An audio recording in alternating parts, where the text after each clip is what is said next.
کہ جو ان کو ہٹانے میں. اور آج اتفاق دیکھیں کہ وہی کرپٹ نااہل شخص جو ہے آج پی ٹی آئی آزاد کشمیر کا صدر ہے. تو پی ٹی آئی کے ستم ظریفی دیکھیں، چونکہ آئیڈیالوجیکل بیس جس پارٹی کی نہ ہو تو اس کے ساتھ ایسا ہی ہوتا ہے. ایسا ہی ہے. اس کے بعد ایک سردار تنویر الیاس صاحب کو لایا گیا. جب وہ آئے تو اس کے بعد پھر راتوں کو دفتر لگتے تھے، دن کو سنسان تھے. تو سسٹم ان کا بھی نہیں چلا. جب وہ نہیں چلا تو جو لوگ قیوم نیازی صاحب کے ساتھ منسٹر تھے وہی لوگ پھر سردار تنویر الیاس صاحب کے ساتھ بھی منسٹر بنے. اور اس کے بعد سردار تنویر الیاس صاحب کو عدالتوں نے نااہل قرار دے دیا. جب وہ نااہل قرار پائے تو وہی سارے ساتھی پی ٹی آئی کے، میں پھر کہوں گا آئیڈیالوجیکل بیس نہیں تھی، وہ سارے کے سارے فارورڈ بلاک بنا کر چودھری انوار الحق صاحب کے ساتھ آ کر حکومت کا حصہ بن گئے. وزارت نہیں چھوڑی. جو وزارت انہوں نے قیوم نیازی صاحب سے اقتدار کی لالچ، تو وہ وہاں سے. اور اس کے بعد اب انوار الحق صاحب جب چلے گئے، عدم اعتماد ہوا تو وہ پیپلز پارٹی میں چلے گئے. آج پھر وہی وزارت ہے. تو اس سے اندازہ کریں کہ یہ کوئی اچھی روایت نہیں ہے. ہم کر سکتے تھے، ہم بھی لے سکتے تھے، ہم بھی ان کو لے سکتے تھے، ٹکٹ دینے کے لالچ دے سکتے تھے، لیکن ہم نے ایسا کیا نہیں. ہم نے کہا نہیں، ہم الیکشن میں جانا چاہتے ہیں اور الیکشن میں جائیں گے، اپنا مینیفیسٹو لے کر جائیں گے اور وہ کارکن لے کر جائیں گے، ان کو ٹکٹ دیں گے جو لوگ کل کسی بھی حالت میں، کسی بھی دباؤ میں کم از کم اپنی قیادت نواز شریف صاحب، شہباز شریف صاحب، مریم صاحبہ کے ساتھ کھڑے رہیں، ان کے ساتھ لوائل رہ سکیں. ابھی کچھ دنوں پہلے میں پوڈ کاسٹ دیکھ رہی تھی، ابھی جو فیصل راٹھور صاحب ہیں جو بی جے کے وزیر اعظم ہیں، انہوں نے کہا کہ چودھری انوار کی جو حکومت ہے وہ ہائبرڈ طریقے سے آئی تھی. آپ سمجھتے ہیں کہ چودھری انوار کی جو حکومت ہے وہ کسی اور نے بنائی، اور اب جو حکومت بنی ہے وہ کس نے بنائی ہے؟ تھوڑا سا ڈفرینس ہے. اچھا، تھوڑا سا ڈفرینس ہے کہ چودھری انوار الحق صاحب جب بنے وزیر اعظم تو پی ٹی آئی نے بھی ووٹ دیا ان کو. ہاں، آزاد کشمیر کی تاریخ میں سب سے زیادہ ووٹ لے کر اسمبلی سے چودھری انوار الحق صاحب بنے، 48 ووٹ. 48. اب مجھے کوئی سمجھا دے، ایک آدمی جو دوسری بار اسمبلی کا ممبر بنا ہے، اسپیکر ہے، وہ اچانک اس کو 48 ووٹ پڑ رہے ہیں. میں کہ میں بھی دے رہا ہوں ووٹ، مسلم لیگ کا صدر، مسلم لیگ کی پارلیمانی پارٹی، پیپلز پارٹی کی بھی پارلیمانی پارٹی ووٹ دے رہی ہے، پی ٹی آئی بھی ووٹ دے رہی ہے. اسد کیسر صاحب اور وہ خٹک صاحب، وہ دونوں مظفر آباد میں موجود تھے اور آپ نے پی ٹی آئی کے ساتھ تمام کو کہہ رہے تھے ان کو ووٹ دیتے. جیسے ہی وہ منتخب ہوئے تو مجھے کوئی اندازہ ہوا کہ یہ کوئی گڑبڑ سی لگ رہی، تو میں نے اپنی پوزیشن اپنی پارٹی کی وضاحت کر دی.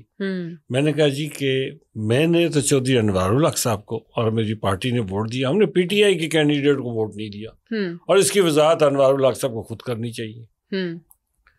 تو انہوں نے، موصوف نے، اسی وقت میری تقریر کے بعد اسمبلی میں کھڑے ہو کے کہا کہ میں پاکستان مسلم لیگ نون اور پیپلز پارٹی اور اپنے ساتھیوں کا شکر گزار ہوں، اور وزیر اعظم پاکستان اور پی ڈی ایم، اس وقت پی ڈی ایم کی گورنمنٹ تھی، ان کا میں شکر گزار ہوں. تو اس لیے کچھ نہ کچھ تو تھا جس کی پردہ داری ہو رہی تھی. اس بار جو ہوا یہ ایک پولیٹیکل پروسیس تھا. ٹھیک، یہ پولیٹیکل پروسیس ایسا تھا کہ اس پولیٹیکل پروسیس میں انوار الحق صاحب جو تھے ان کے ساتھ لوگ نہیں رہ رہے تھے، اور گورننس کا برا حال تھا. تو ہوا یہ کہ پیپلز پارٹی نے لوگوں سے رابطہ کیا. جب ان سے رابطہ کیا اور وہ جو فارورڈ بلاک میں پہنچے تھے ان کا مسئلہ یہ تھا کہ پی ٹی آئی نے ان سے اونرشپ ان کی ختم ہو گئی. obviously میرے پاس پاکستان مسلم لیگ میں ان کے لیے جگہ کوئی نہیں تھی، اس لیے کہ میرے پاس کینڈیڈیٹ پورے ہیں. ایک دو جگہ پہ ہیں، باقی تو ہر جگہ میرے پاس امیدوار پورے ہیں.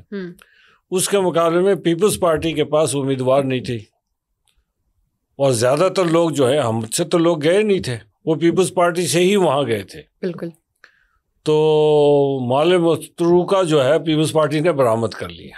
برآمد کر کے انہوں نے حکومت بنا لی اور ہمیں کہا گیا کہ جی آپ ہماری اپوزیشن میں نہیں، ہم سے پیپلز پارٹی نے کہا کہ آپ حکومت کا حصہ بنے.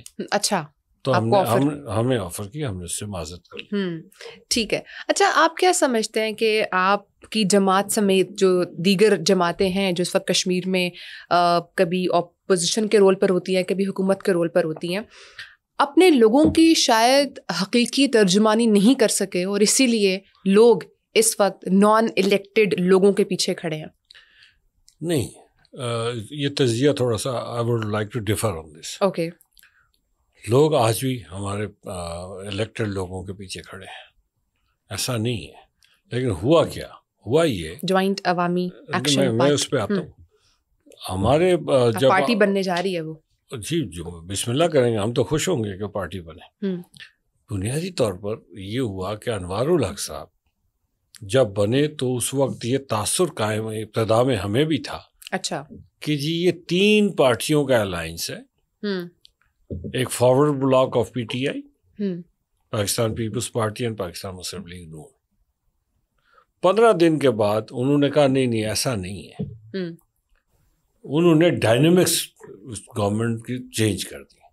انہوں نے کہا یہ جو ہے یہ ایم ایل ایز کی حکومت ہے.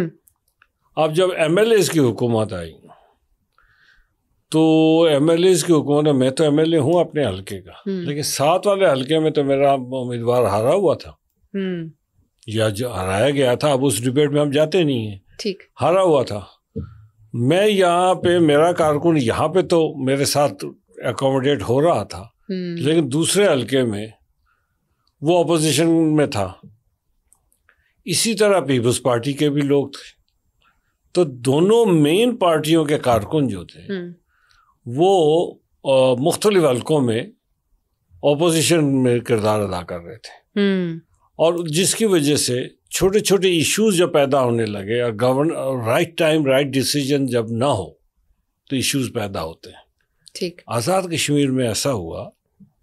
اس زمانے میں آپ نے شاید یہ 2023 کی بات ہے، آزاد کشمیر میں آٹے کی جو قیمت تھی سرکاری وہ 3150 روپے من تھی. اچھا. پنجاب میں اس سال فصل کم ہوئی. پنجاب میں آٹا جو ہے وہ 6500 روپے من بک رہا تھا. Double of that. تو وہ تو انہیں منشیات کی اسمگلنگ سے زیادہ پیسے کمانے لگے وہ اسمگلرز، جنہوں نے آٹا کو آزاد کشمیر سے اٹھا کے ادھر کے پی کے میں اور پنجاب میں، چونکہ ہم ایڈجسٹنٹ ٹو کے پی کے پنجاب ہیں اور مانسیرا ایبٹ آباد کا جی آپ کی بیلٹ، تو یہ سارا ایریا جو ہے. میں نے اسمبلی میں سوال اٹھایا، میں نے کہا بھائی یہ کیا بات ہے، گورنمنٹ کے فنکشنز ٹھیک نہیں ہے اور آٹا ملنا چاہیے لوگوں کو سرکاری ریٹ پہ، وہ نہیں مل سکا. جس سے ایک ریزنمنٹ شروع ہوئی. جب جس کے گھر میں روٹی پکنی ہے 10 لوگ کھانے والے ہیں اس کو آٹا ہی نہیں مل رہا. پھر یہ ہوا، بعض لوگوں نے ہمیں کہا کہ جی چاول کھا کے تو ہمارے بچے بیمار ہو گئے. اب یہ ویسے کشمیریوں کو پسند ہے چاول بہت. نہیں، کشمیریوں کو پسند ہے لیکن 24 گھنٹے تو نہیں چاول کھا سکتے. ایگزیکٹلی. تو دوسری بات یہ ہوئی اسی دوران، ابھی یہ فیز چل ہی رہا تھا کہ ہمارے پاس جو بجلی کے بل آئے اس میں لکھا گیا فیول ایڈجسٹمنٹ چارجز. اگر میرے گھر کا بل 2000 روپے آتا تھا، اچانک وہ 10,000 روپے آیا میرا. اسی طرح جس کا 500 آتا تھا اس کا 5,000 اس کا 5,000 گیا. تو وہ سب نے شور ڈالنا شروع کیا. پھر میں نے اسمبلی میں یہ مسئلہ اٹھایا تو اس کا فائدہ اٹھاتے ہوئے تاجروں نے ایک ایجیٹیشن موو کی اور پہلے میں نے گزارش کی کہ پیپلز پارٹی اور مسلم لیگ کے کارکن جہاں پہ تو ان کا ایم ایل اے نہیں تھا وہ ان کے ساتھ شامل ہو گئے. اوکے. اب تھا یہ عوامی مطالبہ، میں بطور سیاستدان میں کیسے کہہ سکتا ہوں کہ جی آٹا نہ ملے، اور میں کیسے کہہ سکتا ہوں کہ بجلی جو ہے، چونکہ آزاد کشمیر میں بجلی تقریباً 4,000 میگا واٹ پیدا ہوتی ہے، تو میں فیول ایڈجسٹمنٹ چارجز کیسے دے دوں. تو تو یہ وہ ایشوز تھے جس کے بنیاد پر جوائنٹ عوامی ایکشن کمیٹی بنی. پھر وزیر اعظم پاکستان شہباز شریف صاحب کا میں مشکور ہوں, انہوں نے ان دنوں بہت شفقت کی. 23 ارب روپے کا جو سبسڈی دی, جس کی وجہ سے وہ 2023 میں دی تھی. جی 23 میں یہ ہوا کہ وہ جیسے ہی وہ سبسڈی دی وہ معاملہ ختم ہوا, اور اس دوران کوئی FIRs وغیرہ کوئی ہوئی تھی کچھ لوگوں پہ. تو انوار الحق صاحب وزیر اعظم تھے, تو ان کے ساتھ جو معاہدہ ہوا اس میں یہ طے پایا تھا کہ ان کے FIRs وڈرا ہو جائیں گے, اور چھوٹے موٹے اور مسائل تھے. 1-2 نوجوان جو گولی لگنے سے دنیا سے چلے گئے, ان کے عزیزوں کو نوکریاں دینے کا اس قسم ان پہ عمل نہیں کیا. تو پھر یہ کہنا درست نہیں ہے کہ وہاں پر موجود جو سیاسی جماعتیں ہیں ان کی مقامی سیاست اتنی ارریلیونٹ ہو چکی ہے کہ لوگ سڑکوں پر آ گئے, وہاں پر فیصلے ہو رہے ہیں؟ نہیں, پھر اگین وہ چونکہ ابھی ہم نے دیکھا 15 لوگوں کی غالباً جان گئی. میں آتا ہوں اس پہ. ایک جب آپ ایک نان پولیٹیکل گورنمنٹ کو انسٹال کریں گے, نان پولیٹیکل گورنمنٹ جس کی کوئی بیکنگ نہیں ہے, پبلک بیکنگ نہیں ہے. فرض کریں میں آج آپ کے اسٹوڈیو سے اٹھتا ہوں اور میں کہتا ہوں کہ میں نے ابھی میں راولا کوٹ جانا ہے, ٹھیک, تو میرے دوستوں کو صرف سوشل میڈیا پہ بھی پتہ لگ جائے تو میں جب وہاں پہنچوں گا تو 50-100 میری جماعت کے عہدیدار کارکن وہاں پہ موجود ہوں گے. یہی حال پیپلز پارٹی کا بھی ہوگا. لیکن جس وزیر اعظم کے پاس کارکن ہی نہ ہو پھر کیا ہوگا؟ پھر ایجیٹیشن ہوگا. تو یہی ایجیٹیشن ہوا. اب دیکھنا اس کے بعد اب پیپلز پارٹی نے جیسے تیسے حکومت بنا لی. کل انہوں نے ایک جلسہ کیا باغ میں, بڑا اچھا جلسہ کیا. ہم پولیٹیکل پروسیس شروع ہو گیا نا, پارٹی جب انوالو ہو گئی اب ہم اپوزیشن میں اپنا کردار ادا کر رہے ہیں, ہم اپنے لوگوں کو موبلائز کر رہے ہیں. اب اس میں جو ایک جموں تھا وہ ٹوٹ جائے گا تو لوگ اپنے گھروں میں واپس آ جائیں گے جو کہیں ادھر ادھر جا رہے تھے. اور سیاسی کارکن بیکار نہیں بیٹھ سکتا, سیاسی کارکن کو ایکٹیویٹی چاہیے, ان کو پالیٹکس کرنی ہے. تو پھر ایسا کیا ہوا, کس چیز نے موقع دیا عوام کو کہ وہ سڑکوں پر آئے؟ اگر مقامی سیاست ریلیونٹ نہیں ہے, اگر وہاں پہ موجود جو پولیٹیکل لوگ ہیں وہ ان کی حقیقی نمائندگی نہیں کر سکے, تو پھر وہ سڑکوں پر کیوں آئے؟ میں نے آپ سے گزارش کی نا کہ جس پولیٹیکل پارٹی کا میرے مظفر آباد کا سٹی کا صدر, میرے مظفر آباد سٹی کا میئر, میرے مظفر آباد سٹی کے 22 کونسلر, وہ اگر اس ایجیٹیشن میں شامل ہوئے اس لیے کہ ہمارا وہاں MLA نہیں تھا, تو انہوں نے کہا کہ یہ وہ irrelevant تو کوئی نہیں ہونا چاہتا نا پالیٹکس. تو عوام کی سمپتی جدھر عوام کا رخ ہے ادھر چل پڑے. اب وہی رول جب پولیٹیشینز ادا کریں گے, ہماری تو زبابندی ہو گئی تھی جس وقت ہم نے اپنے وزراء دے دیے تھے. ہمارے 4 وزیر تھے, ان 4 وزیروں کی وجہ سے ہم اس حکومت پہ تنقید کرنے کی اہلیت بھی نہیں رکھ رہے تھے. اگر ہم کرتے بھی تھے, میں کرتا بھی تھا, تو مجھے لوگ کہتے ہیں کہ دیکھیں جی یہ ایک طرف وزیر بٹھائے ہوئے دوسری طرف ہمیں بیوقوف بنا رہے ہیں. یہ ہم لوگوں کی بات تھی. تو آج وہ نہیں کہہ سکتے, اس لیے کہ آج ہم جو بھی تنقید کر رہے ہیں تو ہمارا حکومت سے حصہ نہیں ہے, ہم حصہ دار نہیں. اچھا, ایسی کیا چیز ہے جو چودھری انور الحق صاحب نہیں کر پائے اور آپ نے ان کے خلاف عدم اعتماد بھی لیا؟ اب پاکستان پیپلز پارٹی کی طرف سے جو وزیر اعظم بنے فیصل راٹھور صاحب, ان پر اعتماد ہے آپ کو, وہ کر لیں گے؟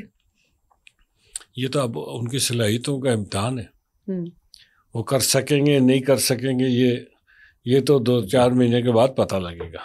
ابھی تو وہ دوروں پہ ہیں, ابھی وہ کام نہیں کر رہے, ابھی وہ دوروں پہ ہیں. تو ہم ان کے دورے دیکھ رہے ہیں اور اعلانات دیکھ رہے ہیں. تو میں تو بڑا حیران ہوا جتنے اعلانات انہوں نے کیے, بلکہ وہ میرے حلقے میں چلے گئے, ابتدا انہوں نے وہاں سے. اچھا. تو ایک ایسے پل کا افتتاح کر دیا جس پل کو میں 2024 میں افتتاح کر چکا تھا. اچھا, تو ان کو کسی نے بتایا نہیں؟ بتایا ہوگا لیکن رائیولز ہوتے ہیں نا, تو انہوں نے وہ بسم اللہ وہ کرتے رہے, وہ دوروں پہ اور اتنے اعلانات کر دیے. تو ہمارے وہاں 9 مہینوں میں پورے شاید نہ ہی ہو سکے. نہیں, وہ مجھے تو ہمارے نوجوان جو ہیں انہوں نے لکھا کہ جی ایک اعلان ان کا آ گیا ہے کہ دریا نیلم کے اوپر جو ہے انہوں نے لنٹر ڈالنا ہے اور اس کے اوپر سے اب وہی ایک اعلان باقی رہ گیا ہے. تو اس لیے اب کل باغ میں جتنے اعلانات کیے انہوں نے تو لیکن چلیں یہ تو اب ان کا امتحان ہے. انوار الحق صاحب کا جو ڈاؤن فال تھا اس کی ایک تو وجہ یہ تھی کہ ان کی اپنی پبلک میں وہ اسٹینڈنگ نہیں تھی. ایک تو وہ ان کے ساتھ کارکن نہیں تھے. دوسرا یہ تھا کہ وہ رائٹ ٹائم رائٹ ڈیسیجن نہیں کرتے. وہ ہمیشہ کوشش کرتے تھے کہ اس کو میں کسی طرح ٹال دوں یا کسی کے ذمے ڈال دوں. تو ہر وقت تو کوئی ذمہ دار اپنے آپ کو ٹھہراتا. تو اس لیے ان کو یہ دن دیکھنے پڑے. اچھا ایسی کیا وجہ ہے کہ مریم نواز صاحبہ اور نواز شریف صاحب کو آپ کی قیادت پر بہت اعتماد ہے, اسپیشلی آپ کو لے کر؟ یہ تو ان کی کیا کہہ سکتا ہوں. آپ کیا وجہ سمجھتے ہیں؟ میں سمجھتا ہوں میری لائلٹی.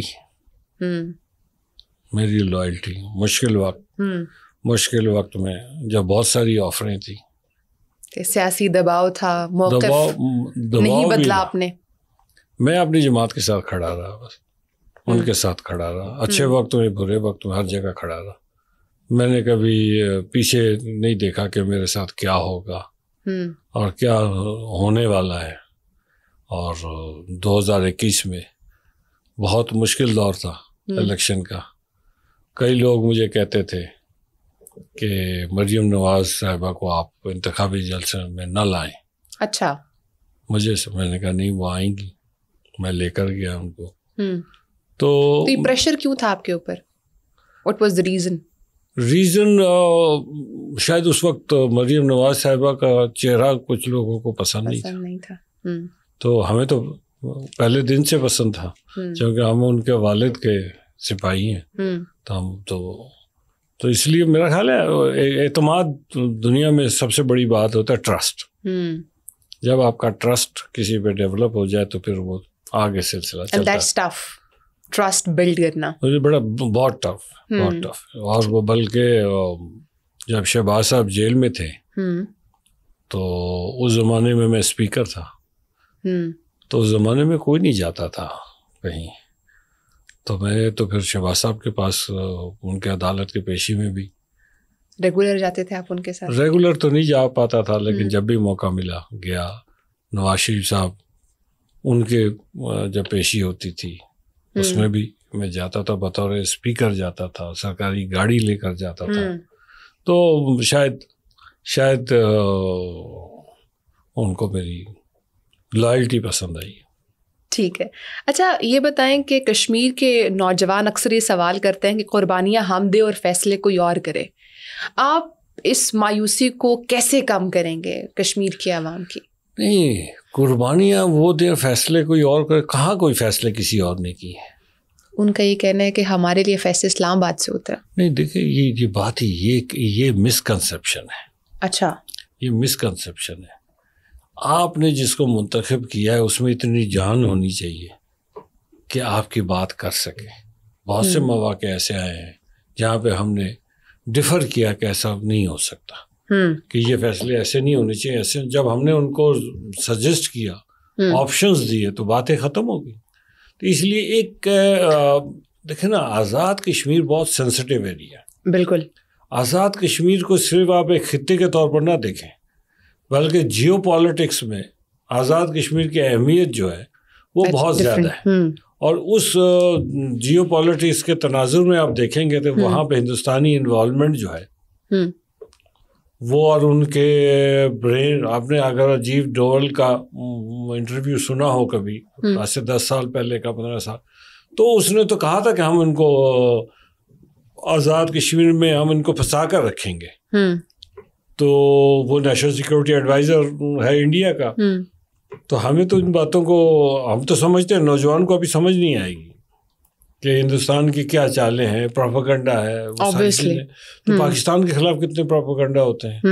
ہم تو خود فیصلے کرتے ہیں نا. اب کیونکہ اگر اتحاد نہیں ہوگا اپوزیشن حکومت کے درمیان تو کشمیر کاز بھی بہت میجر لیول پر جا کے افیکٹ ہو سکتا ہے. اتحاد تو کی ضرورت ہی نہیں ہے. اچھا, نہیں اتحاد تو ہو نہیں سکتا, دونوں کے اپنے اپنے نظریات ہیں, اپنے اپنے اتحاد ان ٹرمز کے کشمیر کو لے کے سیاسی بحران نہ پیدا کیا جائے. میرا صرف یہ ہے کہ مسئلہ لیکن آزاد کشمیر پروپیگنڈا پھر بکتا ہے نا آپ کو. آزاد کشمیر کی پولیٹیشینس کی یہ خوبی ہے کہ ہم ایک دوسرے کے خلاف الیکشن لڑتے ہیں لیکن ہم غمی خوشی میں ایک دوسرے کے پاس جاتے ہیں. اچھا, جب مسئلہ کشمیر پہ بات آنی ہو, نیشنل ایشو ہو, تو ہم ایک دوسرے کے ساتھ بیٹھ کر بات کر لیتے ہیں. یہ خوبی جو ہے یہ پاکستان کی کسی اور پروونس میں نہیں ہے. اچھا, تو یہ ہمیں ممتاز کرتی ہے بہت ساری, ہمارے کلچر کی بنیاد پہ میں کہہ سکتا ہوں کہ یہ ہے. لیکن جب ہم فیصلے کرتے ہیں آزاد کشمیر کے اندر نوجوانوں کو ہم نے جو 13ویں ترمیم کی ہمارے آئین میں, جس میں ہم نے, وہ کوئی آسان مرحلہ نہیں تھا, وہ ہم نے کیا اور ہمیں پتہ ہے کہ اس کی ہم نے قیمت بھی ادا کی, لیکن ہم اس کو کر گئے. اور آج بھی جس میٹنگ میں کوئی بات ہوتی ہے کچھ لوگوں کا خیال ہے کہ 13ویں ترمیم ختم ہونی چاہیے, ہم اس کو ڈیفینڈ کرتے ہیں کہ نہیں ختم ہونی چاہیے, اس لیے کہ اس میں آزاد کشمیر کی حکومت کو اختیارات ملے. جو اختیارات ہم نے آزاد کشمیر گورنمنٹ کو لا کر دیے وہ اس سے پہلے تو نہیں تھے.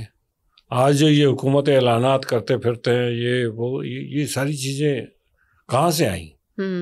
یہ اس 13ویں ترمیم کا ثمر ہے. تو وہ فیصلے تو ہم نے مظفر آباد میں کیے تھے. تو اس لیے یہ الزام لگانا کہ اس کے فیصلے آزاد کہیں اور ہوتے, کہیں اور نہیں ہوتے, مظفر آباد میں ہوتے اور ہم خود کرتے ہیں. اب جب آدمی کسی فیصلے کو پسند نہ کر رہا ہو یا اس کی کوئی بات نہ مانی جا رہی ہو تو وہ الزام لگا دیتا ہے کہ نہیں جی نہیں ایسا نہیں تھا جی کہ ہمارے فیصلے کوئی اور کہہ رہا ہے. اچھا, ابھی چند ہفتے پہلے آپ نے فیصل راٹھور صاحب کو ووٹ دے کر وزیر اعظم بنایا اور اب آپ اسی اسمبلی میں اپوزیشن لیڈر کے طور پر سامنے آئے ہیں. کیسے کر پائیں گے آپ وہاں پر اپوزیشن؟ جی یہ بڑا اچھا سوال کیا آپ نے. وہ ایسا ہے کہ اب پاکستان کے آئین میں اگر آپ دیکھیں 1973 کے جو کانسٹیٹیوشن ہے پاکستان کا, اس کے تحت پاکستان میں وزیر اعظم کو ہٹانے کے لیے ووٹ آف نو کانفیڈنس ہوتا ہے, ووٹنگ ہوتی ہے, وہ وزیر اعظم گھر چلا جاتا ہے اور نئے وزیر اعظم کے انتخاب کے لیے شیڈول آتا ہے اور اس میں نئے وزیر اعظم پھر ووٹ لیتا ہے. آزاد کشمیر میں جو ہمارا آئین ہے 74 کا, اس میں یہ نہیں ہے. اوکے, وہاں پہ یہ ہے کہ جی آپ نے جی وزیر اعظم صاحب کو ہٹانا ہے, لیکن اسی اپلیکیشن میں آپ نے اس کے جو سبسٹیچیوٹ ہے آپ نے اس کا نام لکھنا ہے. اوکے, ہم نے فیصلہ کرنا تھا کہ اگر ہم انوار الحق صاحب کو کے خلاف ووٹ نہ دیتے تو پھر کس کے حق میں دیں گے؟ نہیں دیکھیں نا, ہمیں فیصلہ کرنا ہے کہ کاغذ ایک ہے, ووٹ ایک ہے. طے یہ کرنا ہے کہ اگر ہم نے انوار الحق کو ہٹانا ہے تو پھر تو ہم نے ووٹ دینا ہے, اور اگر نہیں ہٹانا ہے تو نہیں دینا ہے. تو ہم نے طے کیا اس کو ہٹانا ہے. تو لیکن آئین کی اس جو ایک شک ہے اس کے تحت اس کا فائدہ جو ہے وہ تو گھر چلا گیا, اس کا فائدہ فیصل راٹھور کو پہنچ گیا. اچھا, تو ایسے بن پائے ہیں وہ وزیر اعظم. ٹھیک ہو گیا. اچھا, آپ اس حوالے سے بتائیے گا کہ جو کشمیر کی آزاد کشمیر کی جو عوام ہے, ایک میجر پرابلم ہے, تقریباً آلموسٹ ہر پارٹی نے وہاں پر حکومت کی ہے, لیکن ایک میجر مسئلہ ہے. جب پتہ چلا کہ آپ کے ساتھ آج ہم پوڈ کاسٹ کر رہے ہیں تو مجھے بہت سارے کشمیر کے لوگوں نے ایک سوال کیا, وہ یہ تھا کہ ہمیں وہاں پر موبائل سروس صحیح طریقے سے پرووائڈ نہیں کی جا رہی ہے, انٹرنیٹ کا بہت بڑا مسئلہ ہوتا ہے. اس پرابلم کو سالو کرنے کے لیے کیا کیا گیا؟ اس کے لیے دیکھیں آپ, اگر سینسٹیوٹی بہت تھی پہلے, اور کئی جگہ پر تو انٹرنیٹ آتا ہی نہیں ہے میرے خیال سے. نہیں, ابھی تو آتا ہے. میں اس میں صرف 2G سے اور 4G کا اختلاف ہے. کہتے ہیں 2 دن لگ جاتے ہیں ایک وائس نوٹ سینڈ کرنے میں. مجھے وہ اس طرح ہے کہ جب زلزلہ آزاد کشمیر میں آیا تو اس سے پہلے انٹرنیٹ اپنا موبائل سروس ہی نہیں تھی آزاد کشمیر میں. تو اس وقت ریلیف آپریشن کو چلانے کے لیے موبائل سروس کو جو ہے اجازت دے دی گئی, اور اس اجازت نامے کا فائدہ یہ ہوا بعد میں کہ آج میرپور میں میں آپ کو بتا دیتا ہوں، میرپور، کوٹلی، بھمبر، اوکے، ادھر کوئی ہمیں ایشو نہیں ہے انٹرنیٹ کو لے کے، موبائل سروس کو لے کے، ٹھیک ہے. لیکن جو ایشو ہے وہ باقی ڈسٹرکٹ میں ہے، میرے اپنی ڈسٹرکٹ میں ہے. وہ اس لیے کہ میرے ڈسٹرکٹ میں میرے کئی جگہوں پر 5G بھی چل رہا ہے. اوکے. ایسکام کا 5G بھی چل رہا ہے اور کئی جگہ پہ 2G بھی نہیں چل رہا. تو اب ہمارا جو ہے ہلی ایریا ہے، یہ جو ہمارے چونکہ ایک ہی کمپنی ہے ایسکام جو اس کو چلاتی ہے آزاد کشمیر پہاڑی علاقوں میں، ہم نے ایک حل سوچا تھا کہ دوسری کمپنیز کو بھی وہاں پہ اجازت دلوائی جائے. ہم نے بات کی، انہوں نے کہا جی دوسری کمپنیاں آنا چاہتی ہیں تو آ جائیں، لیکن دوسری کمپنیاں جو ہے پرائیویٹ کمپنیاں وہاں جاتی نہیں ہیں. ایسکام کو ڈیفینیٹلی اپنی سروسز کو جو ہے وہ بہتر کرنا چاہیے، اس لیے کہ نوجوانوں کو، بہت سے نوجوانوں کا روزگار آج کل ایگزیکٹلی آج کل ہر چیز آن لائن ہو چکی ہے، یونیورسٹیز ورک فرام ہوم. میں نے آپ سے گزارش کی نا کہ بعض ایسے گاؤں ہیں میرے حلقے میں کہ جہاں پہ جائیں تو پتہ لگتا ہے کہ یہاں 5G چل رہا ہے، وہ آ بھی جاتا ہے، اور میرے اپنے گھر میں انٹرنیٹ نہیں چلتا. تو اس لیے اب میرا گھر چونکہ روڈ دریا کے کنارے روڈ کے نیچے ہے تو نہیں چلتا، جس کا اوپر ہے اس کا چل جاتا ہے. اب مختلف جگہوں پہ ابھی ہم نے اور ٹاورز کا مطالبہ کیا ہے. اچھا ٹھیک ہے. لیکن ایسکام کو اپنی کارکردگی بہتر بنا، ایسکام سے عوام مطمئن نہیں ہے، ان کو اپنی کارکردگی بہتر بنانی پڑے گی. ٹھیک ہے. ایسا کون سا مسئلہ ہے جو آپ کو لگتا ہے کہ اگر کشمیر کا سب سے پہلے اگر حل کیا جائے تو کشمیر کی عوام کو ایک بگ ٹائم ریلیف ملے گا، اور جب آپ اگر وزیر اعظم کے طور پر آتے ہیں ان فیوچر تو وہ ایسا کون سے 3 سے 4 کام ہوں گے سب سے پہلے آپ کرنا چاہیں گے کشمیر کے لیے؟ دیکھیں نا، آزاد کشمیر میں جو اس وقت بڑا پرابلم ہے جو میری نظر میں ہے وہ یہ ہے کہ ایجوکیشن تو بہت ہے. اگر آپ دیکھیں 79% کے قریب ہے ایجوکیشن، لٹریسی ریٹ ہے، لیکن کوالٹی آف ایجوکیشن نہیں ہے. جو بچہ جا رہا ہے وہ پڑھ کیا رہا ہے، پڑھ کیا رہا ہے، دیٹس اے بگ کنسرن. اس کے جو ہے ہمیں کوالٹی آف ایجوکیشن کو ٹھیک کرنا ہے. اگر ہم کوالٹی آف ایجوکیشن کو ٹھیک کر سکیں تو وہ اپنا روزگار خود تلاش کر لیتا ہے. دوسرا یہ ہے کہ آزاد کشمیر میں چونکہ انڈسٹریز نہیں ہیں تو وہاں پہ اس لیے سرکاری ملازمت کے علاوہ ہمارے پاس آپشنز کوئی نہیں ہے. ہمارے پاس آپشنز کوئی نہیں. ایک ایونیو کھلا ہے پچھلے 10 سال سے اور وہ ہے ٹوریزم کا، اور وہ بھی صرف 2-3 ڈسٹرکٹس میں کھلا ہے، نیلم میں، ہٹیا میں، مظفر آباد میں، اور چونکہ مظفر آباد سے گزر کے جانا ہے باغ میں، راولا کوٹ میں. تو اس کو ہم ایکسپلور کر رہے ہیں کہ اس کو ہم زیادہ سے زیادہ بہتر انٹرنیشنل اسٹینڈرڈ پہ لے جائیں، تاکہ وہ لے جانے میں ہم کامیاب ہوئے تو وہ بھی ایک ہمارا. تو بے روزگاری اور تعلیم کی، اور ساتھ ساتھ ہمارے پاس ہیلتھ فیسلٹیز، ہمارے پاس اچھے ہاسپٹلز ہیں جو ڈسٹرکٹ ہیڈ کوارٹرز میں ہیں، ہمارے ڈاکٹرز بھی ہیں. اس کو ری ویمپ کرنے کی ضرورت ہے کہ اس کو ہم کیسے بہتر کر سکتے ہیں. ہمارے وہاں ایک رواجن بھی بات ہے، کوئی آدمی بیمار ہو جائے تو میرے حلقے سے لوگ جو ہے نا وہ مظفر آباد میں صرف ایسی شفٹ چیکنگ کروا کے تو سیدھا ایبٹ آباد لے جاتے ہیں. اچھا، کہ جی ایبٹ آباد میں اچھا علاج ہوگا. اب وہ ایک ذہنی طور پر ایک ہے. اور ہمارے پاس وہاں CMH ہے، عباس انسٹیٹیوٹ ہے، 2 ہاسپٹلز ہیں جو وہ اس سارے ایریے کے مریضوں کو کیٹر نہیں کر پاتے. غربت بڑی ہے، تو یہ بہت ساری ایشوز ہیں جو سیٹل کرنے کے ہیں. لیکن سب سے پہلی بات ہے کہ وہاں پہ نظریاتی تخریب کاری ہو چکی ہے. اچھا. اور نظریاتی تخریب کاری جو ہو چکی ہے ہم نے اس کا کاؤنٹر کرنا ہے. نوجوان کو بتانا ہے کہ تمہارے اسلاف، اس کے لیے کیا حکمت عملی طے کر رہے ہیں. میں اسی طرف آ رہا ہوں کہ نوجوان کو بتانا ہے کہ آپ کے اسلاف نے اپنے سینوں پہ گولی کیوں کھائی، ڈوگرا کی فوج کو کیوں بھگایا، ہندوستان کو یہاں آنے کیوں نہیں دیا. اور اس آزادی کا تقابل آپ نے مقبوضہ کشمیر کی آزادی سے کرنا ہے. مقبوضہ کشمیر میں کیا ہے؟ وہاں غلامی ہے.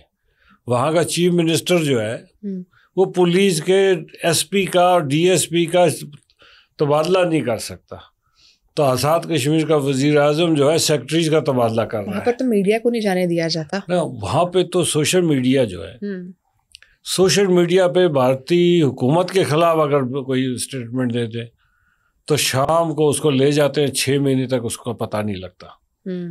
اور آپ تو وہاں پہ 200 سے زائد ڈاکٹر سے اس بنیاد پہ اٹھا لیے گئے مقبوضہ کشمیر سے کہ وہ جو ڈاکٹرز انہوں نے دہلی میں پکڑے 3 یا 4 کہ ان کے فونز پہ ان کا نمبر تھا.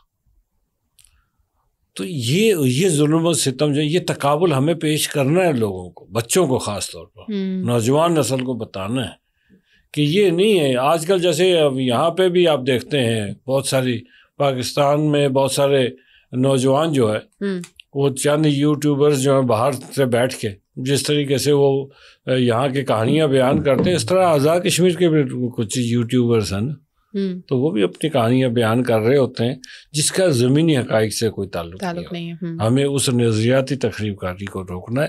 پاکستان سے ہماری محبت جو ہے, مجھے یقین ہے 99% لوگ آج بھی پاکستان سے محبت کرتے ہیں. اوکے. اور ہمیں اس محبت کو جو ہے کمزور نہیں ہونے دینا. ہماری بقا, ہماری ترقی کا ضامن, ہماری آزادی کا ضامن جو ہے وہ پاکستان ہے. کیونکہ نیکسٹ جو وار ہے دیٹس این انفارمیشن وار, اور جب انفارمیشن کی وار کی بات آتی ہے تو سب سے پہلے انفارمیشن میں ڈس انفارمیشن یا فیک نیوز پھیلائی جاتی ہے, دین اس کے بعد پھر اوبیسلی وہاں کے لوگ جو ہے نا ان کا مورال ڈاؤن ہوتا ہے, دین از دا مین پوائنٹ اور ٹائم جہاں پر پھر ایک تباہی جو ہے وہاں پر کریٹ کی جاتی ہے. تو آپ یا آپ کی جو پارٹی ہے وہ اس میٹر کے اندر حکمت عملی یا کیا اقدامات جو ہے وہ کرے گی تاکہ اس چیز کو روکا جا سکے؟ دیکھیں نا, ابھی جو سسٹم چل رہا ہے گورنمنٹ آف اے جے کے کا جو سسٹم ہے, اطلاعات کا جو وزارت ہے, اور اس کو بھی ری ویمپ کرنے کی ضرورت ہے. اب وہ پرانے خیالات کے ساتھ آپ نہیں چل سکتے.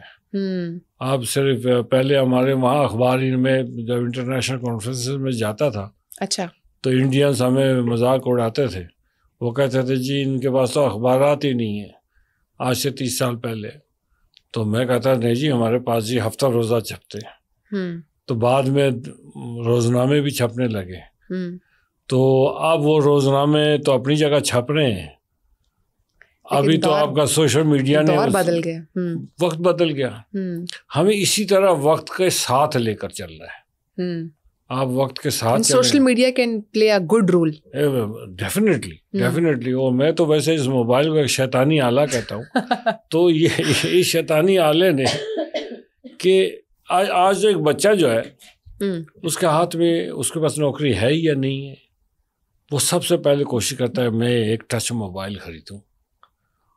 تو آپ کو اس ٹچ موبائل کے ذریعے اس کے ذہن تک پہنچنا ہے, اور وہ کیسے پہنچنا ہے یہ آپ کی صلاحیت ہے, بالکل آپ کی کریڈیبلٹی ہے. کچھ نان ایشوز کو آپ ایشو بنا دیں تو اس سے وہ آپ کو دیکھیں نا, جھوٹ 2 دن بکے گا, سچ سدا قائم رہے گا. ایسا ہی ہے. Thank you so much sir for your time. آپ نے آج ہمیں بڑا ڈیٹیل سے بتایا کشمیر ان کے مسئلے کے اوپر, اور پلس یہ بھی بتایا کہ آگے اس کو بہتر کرنے کے لیے کیا اقدامات آپ اور آپ کی پارٹی کری. ناظرین انشاءاللہ آپ سے اگلی پوڈ کاسٹ سے ملاقات کریں گے, تب تک کے لیے اپنا بہت سارا خیال رکھیں. اللہ حافظ.